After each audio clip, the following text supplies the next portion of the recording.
오늘은 욥기 33장에서 봅니다. 33장 13절로 33절까지 교도하실 때에 제가 먼저 욥기 33장 13절 말씀을 먼저 봉독해 드립니다. 하나님께서 사람의 말에 대답하지 않으신다 하여 어찌 하나님과 논쟁하겠느냐. 하나님은 한번 말씀하시고 다시 말씀하시되 사람은 관심이 없도다. 사람이 침상에서 졸며 깊이 잠든 때나 꿈에나 밤에 환상을 볼 때에 그가 사람의 길을 여시고 경고로서 두렵게 하시니 이는 사람에게 그의 행실을 버리게 하려 하심이며 사람의 교만을 막으려 하심이라. 그는 사람의 영혼을 구덩이에 빠지지 않게 하시며 그 생명을 칼에 맞아 멸망하지 않게 하시느니라. 혹은 사람이 평상의 고통과 뼈가 늘 수심에 경계를 감나니 그의 생명은 음식을 싫어하고 그의 마음은 별미를 싫어하며 그의 살은 탈이하여 보이지 아니하고 보이지 않던 뼈가 드러나서 그의 마음은 구덩이에 그의 생명은 멸하는 자에게 가까워지느니라. 만일 전천사 가운데 하나가 그 사람의 중보자로 함께 있어서 그의 정당함을 보일 텐데 하나님이 그 사람을 불쌍히 여기사 그를 건져서 구덩이에 내려가지 않게 하라. 내가 대속물을 얻었다 하시리라. 그런즉 그의 살이 청년보다 부드러워지며 젊음을 회복하리라. 그는 하나님께 기도함으로 하나님의 은혜를 베푸사 그로 말미암아 기뻐 외치며 하나님의 얼굴을 보게 하시고 사람에게 그의 공의를 시키시느니라. 그가 사람 앞에서 노래하여 이르기를 내가 범죄하여 모르는 것을 그대로 쳤으나 내게 모욕하였구나. 하나님이 내 영혼을 건지사 구덩이에 내려가지 않게 하셨으니 내 생명이 빛을 보겠구나 하리라. 실로 하나님이 사람에게 모든 일을 제삼 행하심은 그들의 영혼을 구덩이에서 이끌어 생명의 빛을 그들에게 비추려 하심이니라. 욥이여 내 말을 귀담아 들으라. 잠잠하라. 내가 말하리라. 만일 할 말이 있거든 대답하라. 내가 기쁜 마음으로 그대를 의롭다 하리니 그대는 말하라. 문제 있습니다. 만일 없으면 내 말을 들으라. 잠잠하라. 내가 지혜로 그대를 가르치리라. 아멘. 33장에 있는 말씀 우리가 살펴보고 있는데 욥의 친구인 엘리후의 첫 번째 결론입니다. 4장부터 31장까지 보게 되면 욥과 세 명의 친구들이 논쟁을 하였습니다. 논쟁하였는데 논쟁하는 가운데 엘리후는 가만히 듣고만 있다가 이제 욥과 욥의 친구들에게 화를 내는 이런 모습을 보게 됩니다. 그러면서 엘리후는 자신의 이야기를 하고 있는데 특별히 우리가 33장에서 엘리후는 무엇을 이야기하느냐고 했더니 33장에서 엘리후는 이제 욥 자신이 욥이 하나님의 자신에게는 잘못이 없는데 하나님이 실수하셔서 자신에게 이러한 고통과 고난을 주신다라고 이야기하는 것에 대해 지금 비판하고 있는 엘리후의 모습을 보게 됩니다. 나는 정당한데 나는 어두운 삶을 살아왔는데 하나님이 실수하셔서 나에게 이러한 고통과 고난을 주신다라고 욥이 이야기하였을 때에 지금 엘리후는 이 말에 대하여서 1절로 12절에서는 책망합니다. 뭐라고 책망하느냐고 했더니 하나님의 기쁘신 뜻을 우리가 어찌할 수 있겠느냐라는 것이죠. 하나님께서 우리에게 고통과 고난을 주시는 것은 하나님의 계신 뜻이 있고 목적이 있는데 그 계신 뜻과 목적을 우리가 알지 못한다고 이야기하는 것을 보게 됩니다. 앞서 4장부터 31장까지에서 욥의 세 명의 친구들은 욥의 고통과 고난의 원인을 어디에서 찾았느냐고 했더니 욥이 범죄였기 때문에 욥이 하나님 앞에 잘못하였기 때문에 인과 응보로 이러한 욥이 고통과 고난을 당한다라고 욥의 세 명의 친구들은 결론을 내리게 되었는데 오늘 엘리후는 그러지 않았습니다. 엘리후는 욥의 어떠한 잘못 때문에 욥이 범죄였기 때문에 고통과 고난을 당한다라고 이야기하지 아니하고 바로 이제 욥을 깨우치기 위하여서 욥이 깨닫고 하나님께로 돌아오게 하기 위함이라고 그렇게 해석하고 있는 것을 볼 수가 있습니다. 자, 어제 시간에는 욥이 왜 나에게 이런 고통과 고난이 임하는가, 하나님께서는 왜 나에게 이런 고통과 고난을 주시는가에 대하여 나는 도저히 알 수 없다라고 하는 욥을 책망하였는데, 오늘 본문에서 보게 되면은 엘리야는 욥에 대하여 뭐라고 말하고 있느냐 보았더니, 오늘 왜 하나님은 우리에게 침묵하고 있느냐라는 것이지요. 나는 고통과 왜 하나님께서는 나의 고통과 고난을 당하고 있는 나에게 왜 침묵하시느냐고, 왜 아무 말도 하지 않으시냐고 그렇게 호소하는 욥의 말에 책망하는 엘리야의 모습을 보게 됩니다. 우리가 4장부터 31장까지 살펴보게 되면은 욥은 스스로 왜 하나님은 나에게 왜 침묵하시느냐, 내가 고통과 고난 가운데 하나님을 찾았는데 하나님께 기도하였는데 왜 하나님께서는 내 말에 침묵하시느냐에 대하여서 한탄하는 이러한 고백을 하였는데, 이 고백에 대하여서 엘리야는 뭐라고 이야기합니까? 오늘 여기 본문의 13절에 보게 되면 하나님께서 사람의 말에 대답하지 않으신다, 어찌 하나님과 논쟁하겠느냐라고 이야기하는 것을 보게 됩니다. 하나님께서는 사람의 말에 대답하지 않고 대답하지 않는다고 하나님과 논쟁할 수 없다라는 것이죠. 자, 그러면서 14절에서는 뭐라고 이야기합니까? 14절에서는 하나님은 한 번 말씀하시고 다시 말씀하시되 사람은 관심이 없다라고 이야기합니다. 무슨 말입니까? 하나님께서는 수시로 우리에게 말씀하신다는 것이죠. 하나님은 수시로 우리에게 말씀하시는데 우리가 하나님의 말씀에 관심이 없기 때문에 하나님이 나에게 말씀하지 않으신다라고 우리가 착각한다라는 것입니다.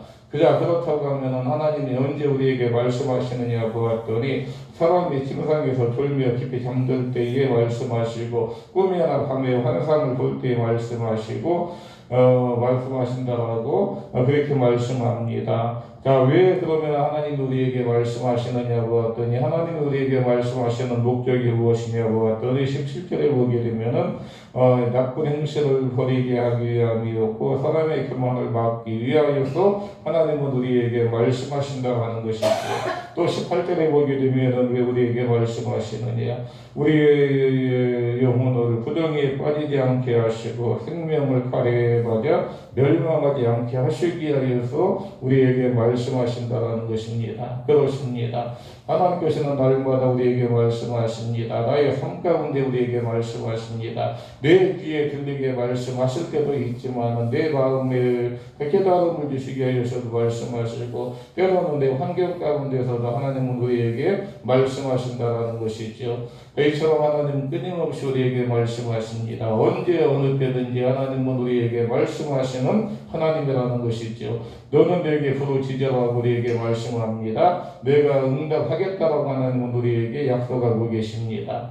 사랑하는 여러분, 우리가 이 땅 살아가는 동안에 나는 날마다 하나님께 부르짖어 기도하는데 하나님은 내 기도의 귀를 막으시는 것처럼 보이고, 하나님은 내 환경 가운데서 눈을 가리시는 것처럼 보일 때가 얼마나 많이 있습니까? 그러나 하나님께서는 우리 행하는 모든 일들을 하나님은 지켜보시고, 하나님께서는 우리의 작은 신음소리에도 응답을 해주시는 하나님이라는 것입니다.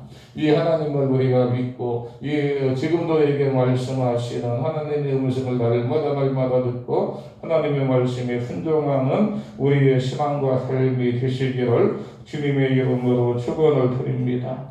또 두 번째로 오늘 인류는 욥에게 이야기할 때 뭐라고 이야기하느냐 보았더니 19절 이하에 보게 되면은 욥은 자신이 왜 이런 질병 가운데 놓였는지 하나님의 뜻을 알 수 없다고 이야기하였습니다. 나는 하나님 앞에 정당한 삶을 살았는데, 나는 하나님 앞에 의로운 삶을 살았는데, 나는 하나님 앞에 범죄하지 아니하고 이웃을 사랑하며 섬기는 삶을 살았는데, 나는 도대체 왜 이런 고통과 고난 가운데 빠져 있는지 내가 알 수 없다라고 이야기하는 욥에 대하여서 오늘 엘리야는 뭐라고 이야기합니까? 이러한 욥을 질책하면서 설명하고 있습니다. 뭐라고 이야기합니까? 19절에 보게 되면 사람이 병상의 고통과 뼈가 그 수심의 징계를 받나니 그의 생명은 음식을 싫어하고 그의 마음은 별비를 싫어하고 그의 살은 파리하여 보이지 아니하고 보이지 않는 뼈가 드러나고 그의 마음은 구덩이에 그의 생명은 멸하는 자에게 가까워진다라고 그렇게 이야기합니다. 욥이 나도 이런 고통과 고난을 당하여 하는가라고 알지 못한다고 이야기하였을 때에 26절에서 인류는 뭐라고 이야기합니까? 26절에서 보게 되면은 그가 사람 앞에서 도리하여 이르기를 내가 범죄하여 옳은 것을 그르쳤으나 내게 무의가 있다. 26절에 그는 하나님께 기도함으로 하나님이 은혜를 베푸사 그로 말미암아 기뻐 유치며 하나님의 얼굴을 보게 하시고 사람에게 그의 공의를 회복시키느니라 말씀하고 있습니다. 무슨 이야기입니까? 왜 하나님은 나에게 이러한 고통과 고난을 주시는지 알 수 없다고, 뼈가 쑤시는 이러한 고통을 주시는지 알 수 없다고, 몸이 날마다 파리하여 가는 이러한 고통과 고난을 주시는지 알 수 없다고 이야기하였던 욥에게 오늘 엘리야는 이 같은 일을 당한다 할지라도 하나님께 기도하라고, 하나님께 기도할 때 하나님께서는 그 질병을 깨끗하게 치료해 주시는데 어떻게 치료해 주시느냐 보았더니 25절에 보게 되면 그의 살이 청년보다 부드러워지고 젊음을 회복할 것이라고 말씀하고 있는 것을 보게 됩니다. 그렇습니다. 우리가 이 땅을 살아가는 동안에 고통과 고난 가운데 있을 때에 내가 왜 이러한 고통과 고난을 당하여만 하는가, 왜 나만 이러한 고통과 고난을 당하여만 하는가라고 우리가 생각할 때에 우리가 하나님 앞에 기도하게 되면 하나님께서는 우리의 모든 삶을 회복시켜 주신다고 약속하고 있는 것을 보게 됩니다. 자, 그렇다고 하면 오늘 본문에서 우리에게 말씀하시는 것이 무엇입니까? 오늘 본문이 우리에게 말씀하시는 것은 고난의 목적이 멸망이 아니라 회복임을 우리가 알게 됩니다. 앞서 우리가 이야기했던 욥의 세 명의 친구들은 엘리바스나 소발이나 이러한 친구들은 욥의 고통과 고난의 원인을 욥의 잘못으로 욥의 죄에서 찾아냈지만은 오늘 엘리야는 그러지 않았습니다. 오늘 엘리야는 이러한 모든 고통과 고난에 대하여서 바로 하나님이 욥을 회복시켜 주시는 데 있다라고 그렇게 이야기하고 있는 것을 보게 됩니다. 또 한 가지 우리가 알 수 있는 것은 고난의 때에라도 하나님의 말씀에 귀를 기울여 깨어있는 우리의 신앙이 되어야 한다는 것입니다. 내가 고통과 고난을 당한다고 해서 나의 눈을 가려버리고 나의 귀를 막는 것이 아니라 하나님의 말씀에 귀를 기울일 수 있는, 그래서 하나님의 말씀에 온전히 순종할 수 있는 우리의 신앙과 삶이 되어야 한다는 것이지. 사는 동안에 원치 않은 고통과 고난을 당할 때가 있습니다. 내 힘으로 감당할 수 없는 고통과 고난을 당할 때가 있습니다. 그래야 할 때라도 오늘 우리는 하나님 우리에게 말씀하시는 것처럼 하나님의 말씀에 귀를 기울이는 우리의 신앙이 되어야 되고, 하나님의 말씀에 순종하는 우리의 신앙이 되어야 되고, 또 모든 고통과 원인이 모든 고통과 고난의 목적이 나로 하여금 멸망당하게 하는 것이 아니라 반드시 나를 회복시켜 주시는 데 있음을 우리가 깨닫고 하나님의 선하신 뜻을 오늘도 아름답게 이루어드리는 저 여러분의 신앙과 삶이 되시기를 주님의 이름으로 축원을 드립니다. 기도합니다. 하나님 감사합니다. 오늘 욥 끊임없이 당하는 고통과 고난의 원인이 도대체 무엇인지, 왜 나만 이런 고통과 고난을 당하여만 하는지, 또 왜 하나님께서는 나의 말에 나의 기도에 귀를 막아버리셨는지, 왜 응답하지 않으셨는지 끊임없이 불평하고 원망하는 욥의 모습을 보게 됩니다. 그러나 오늘 우리가 이 땅 살아가는 동안에 내가 당하는 모든 고통과 고난의 목적이 멸망에 있는 것이 아니라 반드시 하나님께서 회복시켜 주시는 것에 있음을 우리가 알게 하시고, 또한 어떤 고통과 고난의 때라도 하나님의 말씀에 귀를 기울이는 우리의 신앙이 되게 하시고, 지금도 내게 말씀하시는 하나님의 음성에 귀를 기울여 하나님의 말씀에 온전히 순종하여 하나님의 뜻을 아름답게 이루어드릴 수 있는 복된 성도의 신앙과 삶이 되어질 수 있도록 은혜 허락하여 주시기를 원하옵나이다. 시작된 하반날의 모든 삶, 주의 사랑하는 성도들, 어느 곳에서 무엇을 행하든지 하나님의 은혜 가운데 승리의 삶을 생활하게 하시고 언제나 오가는 모든 소식이 주님의 은혜 안에 기쁘고 즐거운 소식만 오갈 수 있는 복된 하반날의 신앙과 삶이 되게 하시고 또한 이제 오늘은 수요일 저녁 정한 시간 정한 자리에서 기도 예배 시간을 가질 것인데 주의 사랑하는 성도들 정한 시간 정한 자리 찾아와 기도의 사명 예배의 사명 온전히 감당할 수 있도록 은혜 허락하시고 이 아침도 피곤한 몸을 끌고 주님 앞에 올라와 간구하는 모든 마음의 소원과 기도의 제목마다도록 응답하여 주시기 원하올 때에 예수님의 이름으로 감사하며 기도드립니다. 아멘. 하늘에 계신 우리 아버지여, 이름이 거룩히 여김을 받으시오며 나라의 임하옵시며 뜻이 하늘에서 이루어진 것 같이 땅에서도 이루어지이다. 오늘 우리에게 일용할 양식을 주시옵고 우리가 우리에게 죄 지은 자를 사하여 준 것 같이 우리의 죄를 사하여 주시옵고 우리를 시험에 들게 하지 마시옵고 다만 악에서 구하시옵소서. 나라와 권세와 영광이 아버지께 영원히 있사옵나이다. 아멘.